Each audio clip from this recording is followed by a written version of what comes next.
अगर ऐसा है तो इनकी जो कॉरेस्पॉन्डिंग साइड्स होंगी वो क्या होंगे, सेम रेशियो में होंगे। दैट इज अगर ऐसा है तो A B upon D E जो होगा। अब आगे मैं अगर देखूं तो यहां पर मुझे ये चीज मिल रही है, क्या चीज मिल रही है कि जो ए बी सी ट्राइंगल होगा वो डी पी क्यू, मतलब ये ऊपर वाला जो ट्राइंगल है डी पी क्यू, इसके क्या होगा, कॉन्ग्रुएंट होगा। अब मैं इसको क्या कर देती हूँ, रिवर्स कर देती हूँ। मैं इसको ले लेती हूँ यहाँ पर D E upon D P और -1 भी कर रही हूँ, रिवर्स भी कर रही हूँ, -1 भी, F D upon D Q -1। Hello बच्चों, welcome to arise the talent. My name is Lata Rawat and I am your maths faculty.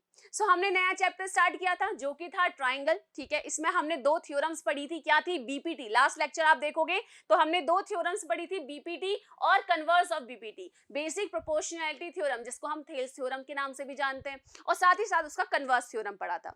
सो आज हम बढ़ते हैं हमारे नेक्स्ट टॉपिक पर जो कि है हमारा criteria for similarity of triangle, कि अगर कोई 2 ट्राइंगल सिमिलर हैं तो वो कौन कौन से रूल्स फॉलो करेंगे, क्या क्या कंडीशंस वहां पर अप्लाई होंगी, इनको हम यहाँ पर डिस्कस करेंगे विद द थ्योरम्स। ओके, यहाँ पर जो भी क्राइटेरिया हम पढ़ने वाले हैं उन्हें हम थ्योरम्स के फॉर्म में पढ़ेंगे।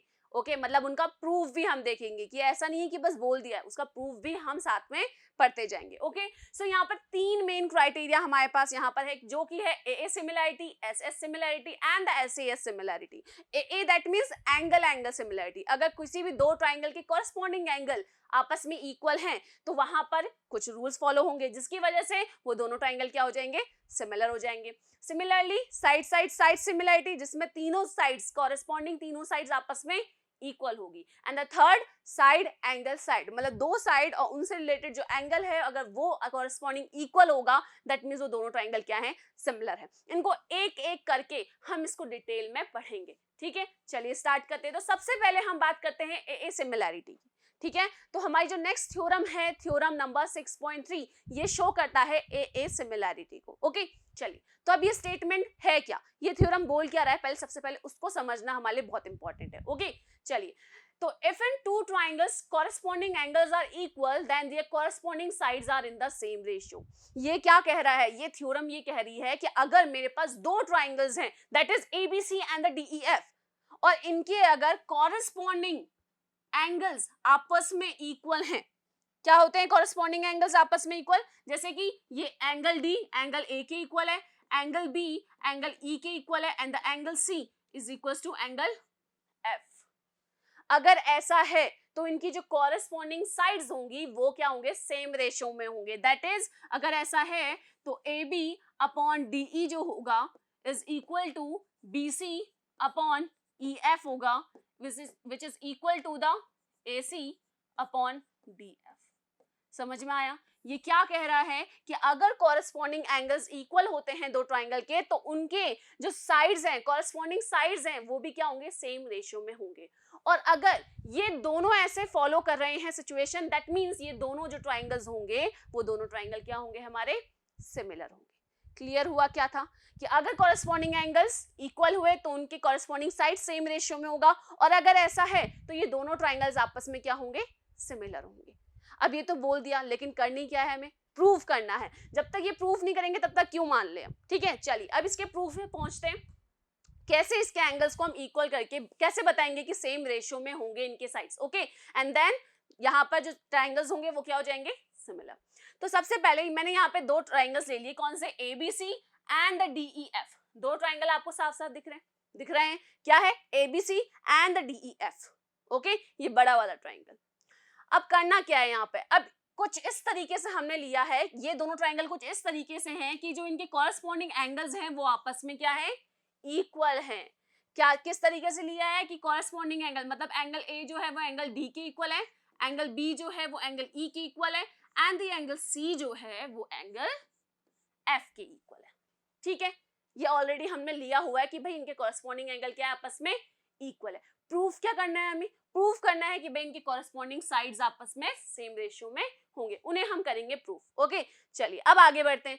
अगर ऐसा है तो अब मैंने क्या किया, यहाँ पर एक कंस्ट्रक्शन हम करने वाले हैं। ठीक है, एक कंस्ट्रक्शन करेंगे खुद की तरफ से, हम इसमें डालेंगे क्या चीज है, वो ये है AB की जो लेंथ है वही लेंथ लेकर मैं D से एक पॉइंट लगा दूंगी, क्या, P। फॉर एग्जाम्पल ये x मीटर का है तो ये डीपी भी क्या होगा, एक्स। क्लियर हुआ। सिमिलरली एसी, अगर ये वाई मीटर का है तो ये डी क्यू भी क्या हो जाएगा, वाई। समझ में आया? क्या किया मैंने, ए बी की जो लेंथ है वही लेंथ लेकर मैंने डी से क्या लगा दिया, एक पॉइंट पी लगा दिया। एसी की जो लेंथ है वही लेंथ लेकर डी से मैंने क्या लगा दिया, एक पॉइंट क्यू लगा दिया और इनको कर दिया ज्वाइन। क्या कर दिया, पी क्यू को मैंने क्या कर दिया, ड्रॉ कर दिया। क्लियर हुआ यहां तक? चलिए, अब जैसे मैंने ये ड्रॉ किया, अब आगे मैं अगर देखूं तो यहां पर मुझे ये चीज मिल रही है। क्या चीज मिल रही है कि जो एबीसी ट्राइंगल होगा वो डी पी क्यू, मतलब ये ऊपर वाला जो ट्राइंगल है डी पी क्यू, इसके क्या होगा, कॉन्ग्रुएंट होगा। कैसे कॉन्ग्रुएंट होगा, चलो इसको देखते हैं। अब देखो AB जो है वो DP के इक्वल है क्योंकि हमने लिया है। AC जो है वो किसके इक्वल है, DQ के इक्वल है, ये भी हमने लिया है। और एंगल A जो है वो एंगल D के इक्वल है, मतलब SAS रूल से मैं ये कह सकती हूँ कि ये दोनों ट्राइंगल आपस में क्या है, कॉन्ग्रुएंट है। क्लियर हुआ? बिल्कुल, ये हमने माना है।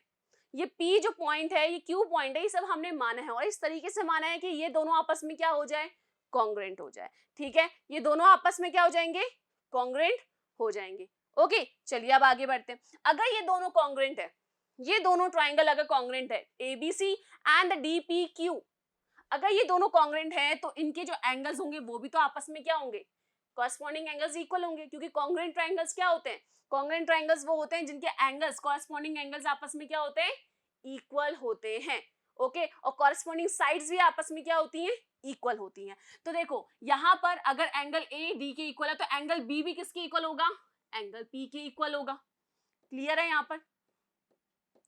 यहां पर एंगल बी जो है वो एंगल पी के इक्वल होगा, एंगल सी जो है वो एंगल क्यू के इक्वल होगा क्योंकि दोनों क्या है, कॉन्ग्रुएंट है। ओके, सो यहां से मैं ये बोल सकती हूं कि ये जो पी क्यू है ये पैरेलल होगा इसके। अरे ये कहां जंप कर दिया, समझो दोबारा। अगर ये सारे एंगल्स इक्वल, देखो एंगल बी ई के इक्वल है और एंगल बी पी के भी इक्वल है, ठीक है ना, एंगल बी ई के भी इक्वल है और एंगल बी पी के भी इक्वल है। सिमिलरली एंगल सी क्यू के इक्वल है और एंगल सी एंगल एफ के भी इक्वल है। मतलब ये इसके भी है, इसके भी है, तो ये भी तो आपस में क्या होंगे, इक्वल। डी जो क्यू है एंगल वो एफ के इक्वल होगा, एंगल पी जो होगा वो एंगल ई के इक्वल होगा। और अब यहां पर पैरेलल लाइंस, याद आया आपको, पैरेलल लाइंस की प्रॉपर्टीज थी कि अगर उनके कॉरेस्पॉन्डिंग पैरेलल लाइंस हैं तो उनके जो कॉरेस्पॉन्डिंग एंगल्स होंगे वो आपस में क्या होते हैं, इक्वल होते हैं। यही था, पैरेलल लाइंस के कॉरेस्पॉन्डिंग एंगल्स आपस में इक्वल होते हैं। तो अब आप ये देखो, ये पी क्यू और ई एफ ये दो लाइंस हैं और ये कॉरेस्पॉन्डिंग एंगल आपस में इक्वल है। तो अगर कॉरेस्पॉन्डिंग एंगल्स इक्वल हैं दैट मींस ये दोनों लाइन क्या हो गई, पैरेलल। सिमिलरली ये Q और F आपस में क्या है, इक्वल हैं, दैट मींस ये PQ और EF ये दोनों आपस में क्या हो जाएंगी, पैरेलल हो जाएंगी। ठीक है, तो यहां से हमने इस कॉन्सेप्ट को उठाया है। चलिए, सो यहां से निकल गया कि भाई PQ तो क्या है, EF के पैरेलल है। अब आ जाओ अपने, कहां पर जंप करो, अब आ जाओ अपनी लास्ट लेक्चर में जो हमने पढ़ा था Thales theorem, BPT, basic proportionality theorem. उसमें क्या कहा गया था कि अगर कोई ट्राइंगल में अगर मैं एक लाइन ड्रॉ कर दूं जो वो थर्ड साइड, जो एक साइड ट्राइंगल की किसी एक पर्टिकुलर साइड के पैरेलल है और बाकी दो साइड को दो पॉइंट पे कट कर रही है। ध्यान देना, क्या बोला, क्या थी थ्योरम, कि अगर कोई एक लाइन एक साइड के ट्राइंगल की एक साइड के पैरेलल हो और बाकी दो साइड को दो पॉइंट पे कट कर रही हो तो ये जो रेशियो होता है किसका, DP अपॉन PE और DQ अपॉन QF, साइड्स का जो रेशियो होगा वो आपस में क्या होगा, इक्वल होगा। यही तो था BPT। तो अकॉर्डिंग टू मैं क्या लिख सकती हूँ, by BPT, basic proportionality theorem से क्या मैं लिख सकती हूँ, DP by PE is equals to DQ upon QF। लिखा जा सकता है ये, बिल्कुल ठीक है। कौन सी थ्योरम यूज में लिया हमने, BPT। पता होना चाहिए हम कहां से उठा रहे हैं। ओके, चलिए आगे बढ़ते हैं। अब अगर ऐसा है तो क्या मैं ये लिख सकती हूँ AB upon DE equals to AC upon DF। अरे ये तो बिल्कुल डायरेक्ट आ गया, AB upon DE is equals to AC upon DF। ये तो डायरेक्ट जंप कर लिया हमने। चलो मैं इसके बीच के स्टेप्स आपको बता देती हूँ, ठीक है। अब ये बहुत स्टेप बहुत माइनर है, समझने में आ जाएंगे, आप इसको डायरेक्ट भी लिख सकते हो, लेकिन समझना इंपॉर्टेंट है कि भाई कैसे पहुंचे हम यहां तक। ओके, चलिए अब देखो, मुझे यहाँ पर दे दिया गया है DP अपॉन PE। क्या है ये तो हमें पता है भाई, BPT से हमने लिख दिया DP upon PE is equals to DQ upon Q F. Clear है, यहां तक थे हम? ओके चलिए, अब मुझे यहाँ पे चाहिए ए बी अपॉन डी। यहाँ ए बी अपॉन डी पे पहुंचे उससे पहले हम क्या कर देते हैं, हमें चाहिए यहाँ पर हम इसको उल्टा कर दें। क्या हम इसे उल्टा कर सकते हैं इस तरीके से? यहाँ पर इसको मैं ये लिख दूं, PE upon D P equals to Q F upon D Q. Just इसका उल्टा मैंने कर दिया। ओके उल्टा करने के बाद क्या कर दो, ऐड कर दो, क्या 1। दोनों को उल्टा करके मैं इनमें ऐड कर देती हूँ 1। कुछ चेंज होगा क्या? नहीं होगा। अब देखो यहाँ पीई, अब इसको जब मैं एलसीएम लूंगी तो PE plus DP upon DP equals to Q F plus D Q upon D Q, ये आएगा। ठीक है ना, एलसीएम मैंने ले लिया।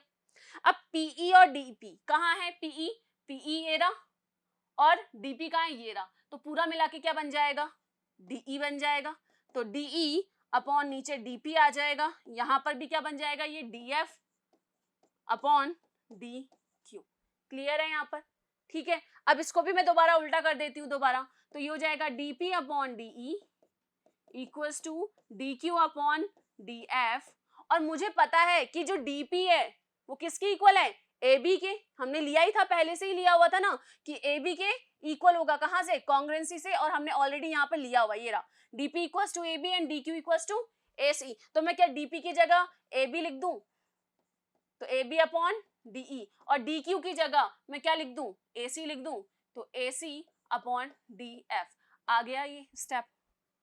कैसे पहुंचे हम? यहां से ये स्टेप करके यहाँ पहुंचे। तो A B upon D equals to A C upon D F. अब ये हमने यहाँ पर ले लिया है, आगे जाके जब हम कोई से भी क्वेश्चन करेंगे हम डायरेक्ट ले लेंगे। ओके चलिए, सो यहाँ पर पहुंच गए। अगर ऐसा है तो हम इस तरीके से यहाँ से ये लिख सकते हैं। ठीक है, A B upon D equals to A C upon D F. यही तो मुझे प्रूफ करना था। मुझे प्रूफ क्या करना था? कॉरेस्पॉन्डिंग जो साइड्स हैं उनका रेशो क्या है? आपस में इक्वल है। लेकिन यहाँ पे सिर्फ 2 ही साइड्स का बताया गया है, ए बी डी ई, मतलब A B upon D E बताया गया है, A C upon D F बताया गया है। ठीक है, लेकिन तीसरी side B C upon E F, वो कैसे प्रूफ करें?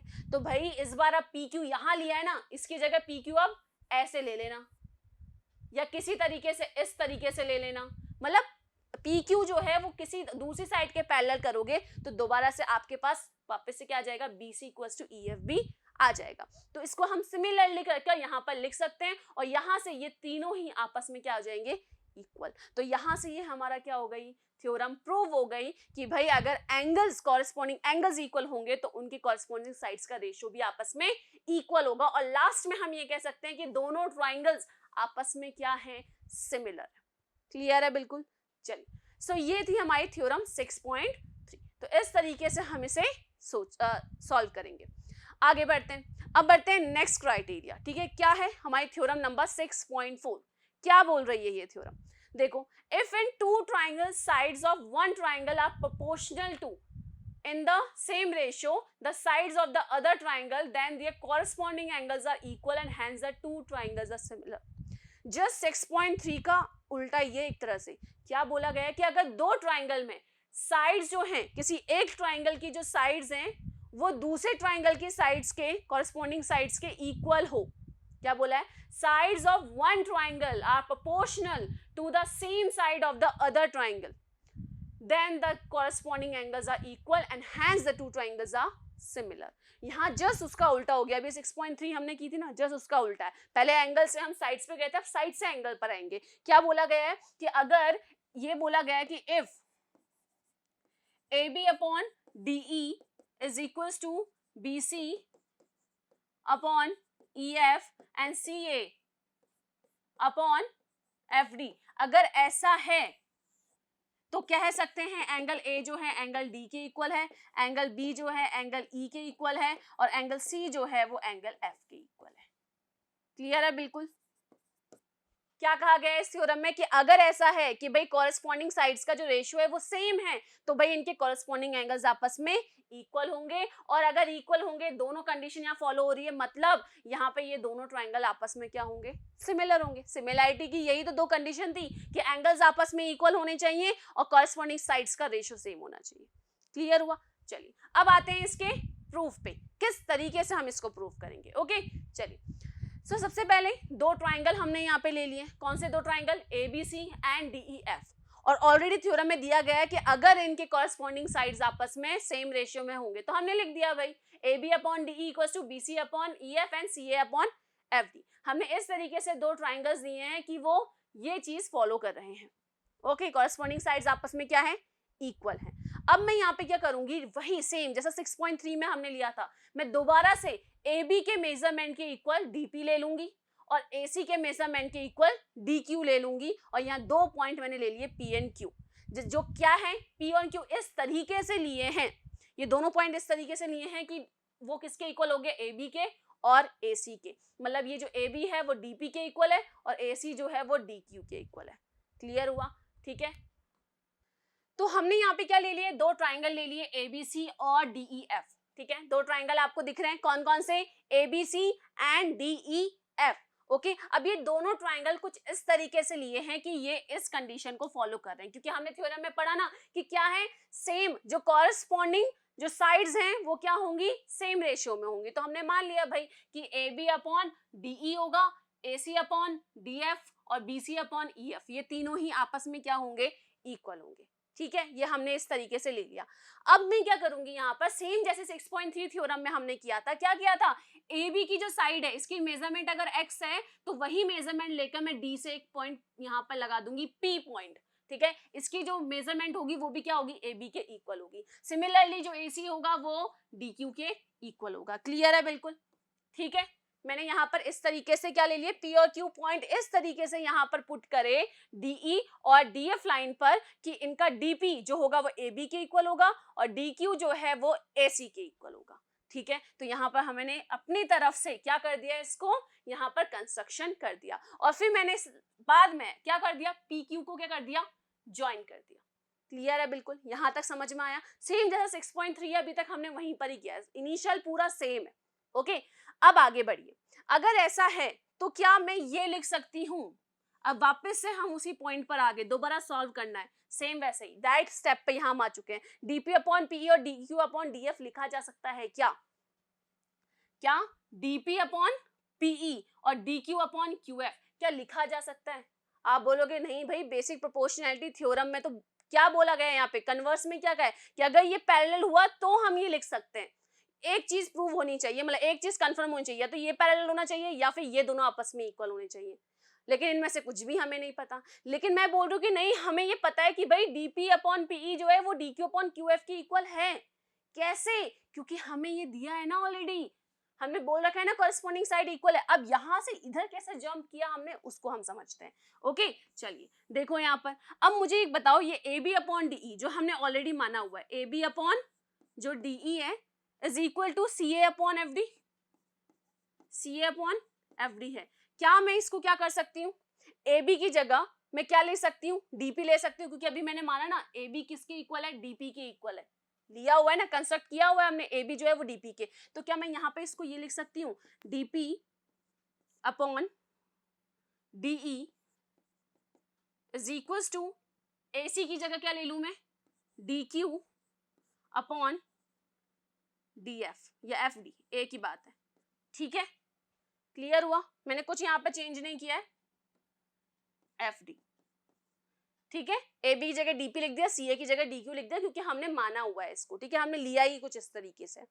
अब मैं इसको क्या कर देती हूँ? रिवर्स कर देती हूँ। मैं इसको ले लेती हूँ यहाँ पर DE अपॉन DP और -1 भी कर रही हूँ, रिवर्स भी कर रही हूँ, -1 भी, FD minus FD upon DQ -1। ठीक है, इनको कर दिया रिवर्स और -1 मैंने कर दिया। जब -1 करोगे तो एलसीएम लोगे तो क्या आ जाएगा? DE minus DP upon DP equals to FD minus DQ upon DQ। Clear है? इसको आगे सॉल्व करेंगे तो ये हो जाएगा, DE में से DP गया, DE में से DP गया, इस पूरे में से ये DP गया तो क्या बचेगा? PE बचेगा। क्लियर है? और नीचे क्या था? DP था। यहां पर FD में से DQ गया, FD मतलब ये DF में से क्या गया? DQ ऊपर वाला चला गया, क्या बचेगा? QF। और नीचे क्या बचेगा? DQ।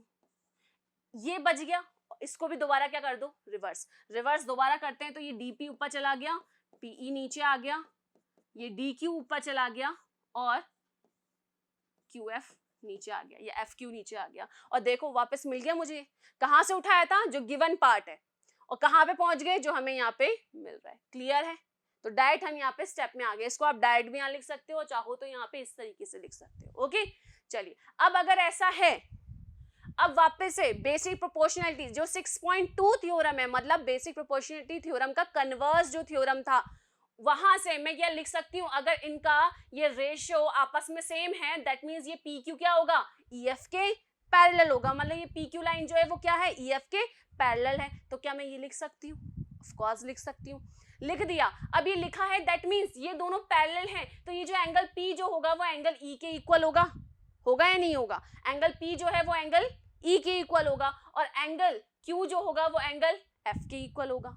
ठीक है, बिल्कुल क्लियर है यहाँ तक? एंगल P जो है वो E के इक्वल होगा, और एंगल Q जो है वो एंगल F के इक्वल होगा, क्योंकि ये दोनों क्या हो गए? आपस में पैरेलल हो गए। आगे बढ़े तो यहाँ से अगर ये पैरेलल हैं तो मैं क्या लिख सकती हूँ? यहाँ पर dp upon DE equals to DQ upon DF equals to PQ upon EF। क्या बोल दिया? dp अपॉन DE पूरा लिया हुआ है, ये हमने 6.3 में भी किया था। क्या किया हमने? dp अपॉन PE को वापस से हम वही +1 करके, जैसे 6.3 में हमने किया था ना, +1 करके दोबारा कर सकते हैं। तो वो मुझे यहाँ प्रूफ करने की जरूरत नहीं, मैंने ऑलरेडी किया हुआ है। तो हम इसको डायरेक्ट लिख सकते हैं यहाँ से, dp upon DE DQ upon DF equals to PQ upon EF लिखा जा सकता है। ठीक है, और मैं यहाँ PQ की जगह क्या लिख सकती हूँ? BC लिख सकती हूँ क्या? ध्यान देना, यहाँ पर dp अपॉन DE है, DQ अपॉन DF है, और PQ अपॉन EF है, तो इसकी जगह मैं PQ की जगह BC लिख सकती हूँ। नहीं लिखा जा सकता? अगर ये dp अपॉन क्या हो गया? ये dp क्या है? AB के इक्वल है, ये dq क्या है? AC के इक्वल है, तो ये PQ की जगह क्या ये BC लिखा जा सकता है? यहाँ पर लिखा जा सकता है, क्योंकि ये dp dq ये क्या है? dp dq क्या है? AB और AC की इक्वल है, तो ये थर्ड साइड भी PQ की भी क्या हो जाएगी? BC के इक्वल हो जाएगा। और अगर ये ऐसा इक्वल है तो इसका मतलब क्या हो गया? कि ये जो दोनों ट्राइंगल है ऊपर छोटे वाले ABC, और यहाँ पर दूसरा ट्राइंगल क्या है? DPQ, ये जो ट्राइंगल है दोनों आपस में क्या हो गए? कॉन्ग्रुएंट हो गए। कैसे कॉन्ग्रुएंट हो गए यहाँ पर? क्योंकि देखो साइड तो थी सही, पहले से हमने माना ही था। ठीक है, और ये तीसरी साइड भी हमारे पास आ गई, मतलब तीसरी साइड भी BC के क्या हो गई? इक्वल हो गई। तो ये SSS क्राइटेरिया से दोनों क्या हो गए? कॉन्ग्रुएंट प्रूफ हो गए। और कॉन्ग्रुएंट प्रूफ होते ही तो इनके एंगल्स भी तो क्या होंगे? इक्वल ही तो होंगे। कॉन्ग्रुएंट ट्राइंगल्स क्या होते हैं? जिसके सारी कॉरेस्पॉन्डिंग साइड्स, सारी कॉरेस्पॉन्डिंग एंगल्स सभी क्या होंगे? आपस में इक्वल। जैसे ये दोनों ट्राइंगल्स कॉन्ग्रुएंट प्रूव हुए, दैट मींस क्या हो गया? ये जो एंगल P है वो एंगल B के इक्वल हो गया, ये एंगल Q है ये इसके इक्वल हो गया, और मुझे ऑलरेडी पता है ये P E के भी इक्वल है, तो B के भी इक्वल है, मतलब B और E भी क्या हो गए? आपस में इक्वल। ये C Q के भी इक्वल है, ये एंगल C F के भी इक्वल हो जाएगा। क्लियर है? इसके इक्वल है तो इसके भी इक्वल हो जाएगा। तो यहां से हम लिख सकते हैं कि सारे कॉरेस्पॉन्डिंग एंगल्स आपस में इक्वल हो गए। और ये है हमारा कौन सा रूल? SSS। ठीक है, ये कौन सा क्राइटेरिया हमने यहाँ पर सिमिलैरिटी का लिया? कौन सा criteria? Side side side. Okay, जब सारे कॉरेस्पॉन्डिंग साइड्स आपस में सेम रेशियो में होंगे तो उनके सारे एंगल्स आपस में इक्वल होंगे, एंड द लास्ट रिजल्ट हम बोल सकते हैं ये दोनों ट्राइंगल्स आपस में क्या है? सिमिलर। ओके, चलिए बढ़ते हैं नेक्स्ट। ये हमारे यहाँ की लास्ट थ्योरम, आप इसको ले लो, क्या है? 6.5 थ्योरम। ये अब क्राइटेरिया कौन सा आ जाएगा? SAS सिमिलरिटी, मतलब साइड एंगल साइड सिमिलरिटी। क्या बोलता है ये? ठीक है, देखो सुनो, if one angle of a triangle is equal to the one angle of the other triangle. बोला गया है कि अगर एक एंगल ट्राइंगल का एक एंगल, फॉर एग्जांपल मैं A ले लेती हूँ, ये D के क्या है? इक्वल है। Okay, and the sides including these angles, इस एंगल के से जो रिलेटेड साइड है, मतलब इस एंगल से अटैच कौन सी साइड है? AB, और यहाँ पर DE, और ये AC, और यहाँ पर DF, मतलब ये साइड भी और ये वाली साइड, मतलब इक्वल नहीं है लेकिन सेम रेशियो में है। क्या है? सेम रेशियो में है। तो हम बोल सकते हैं कि दोनों ट्राइंगल क्या है? आपस में सिमिलर है। क्या बोला गया है यहाँ पे? मैं इसको लिख देती हूँ, if angle A is equal to angle D and AB upon DE is equals to AC upon D F अगर ऐसा है दैट मीन्स ये दोनों ट्राइंगल आपस में क्या होंगे, सिमिलर होंगे। मतलब कोई एक एंगल और कोई दो कॉरेस्पॉन्डिंग साइड्स आपस में अगर हैं same corresponding side same ratio में और एंगल्स अगर इक्वल में हैं दैट मीन्स ये दोनों ट्राइंगल आपस में क्या हो गए, सिमिलर हो गए। अब आते हैं इसके प्रूफ में, ठीक है। ये स्टेटमेंट समझ में आई कि एस ए एस सिमिलरिटी यहां पर लग रही है, कौन सी similarity, S A S, that is side angle side, okay, side angle side. चलिए इसे भी प्रूफ कर लेते हैं, ठीक है, बहुत छोटा सा प्रूफ है इसका। This theorem can be proved by taking two triangle, दो ट्राइंगल हमने वापस से ले लिए, एबीसी एंड द डीईएफ, दो ट्राइंगल मैं ले चुकी हूं ABC and this bigger triangle DEF, okay. Now अब हमें दिया गया है कि AB upon DE equals to AC upon DF, बोला गया है ऑलरेडी कि जो AB है और upon DE AC upon DF, ये तो गिवन है ना कि कॉरेस्पॉन्डिंग साइड्स आपस में क्या है, सेम रेशियो में, और एंगल A जो है वो एंगल D के इक्वल है। अगर ऐसा है, ये तो गिवन पार्ट हो गया, इफ अगर ऐसा है तो हमने यहाँ से कंस्ट्रक्शन वापस से ले लिया, सेम तीनों थ्योरम में सेम कंस्ट्रक्शन है। हमने वापस से क्या ले लिया, ये AB किसके इक्वल हो गया, DP के, AC ले लिया हमने DQ के, और ये P और Q दो पॉइंट मैंने यहाँ पर इस तरीके से ले लिए। क्लियर हुआ, मतलब ये ट्राइंगल छोटा सा मैंने इसके अंदर पुट कर दिया और यहाँ पर ये दो पॉइंट पर आ रहा है, दैट इज DP जो होगा वो AB के इक्वल होगा, AC जो होगा वो DQ के इक्वल होगा। क्लियर हुआ यहाँ तक, ठीक है। अब मैंने इस PQ को भी क्या कर दिया, ज्वाइन कर दिया, ठीक है, जोड़ दिया।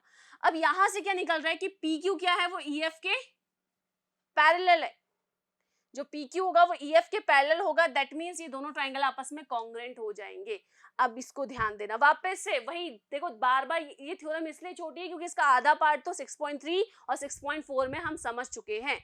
यहां से डायरेक्ट जंप किया गया किस पे, PQ जो है वो EF के पैरेलल है, इस लाइन को इसके पैरेलल बता दिया। कैसे बता दिया, सेम जैसे हमने 6.4 में किया था, अभी इससे पहले वाली थ्योरम में क्या किया था, अगर ये इसकी इक्वल है, ये इसकी इक्वल है, तो ये दोनों ट्राइंगल आपस में क्या हो गए, कॉन्ग्रुएंट हो गए। ABC जो होगा वो DPQ के क्या हो जाएगा, कॉन्ग्रुएंट हो जाएगा। ध्यान देना, अब मैं सिर्फ इन दो ट्राइंगल्स की बात कर रही हूँ, इसको हम डायरेक्ट भी यहाँ पे लिख सकते हैं।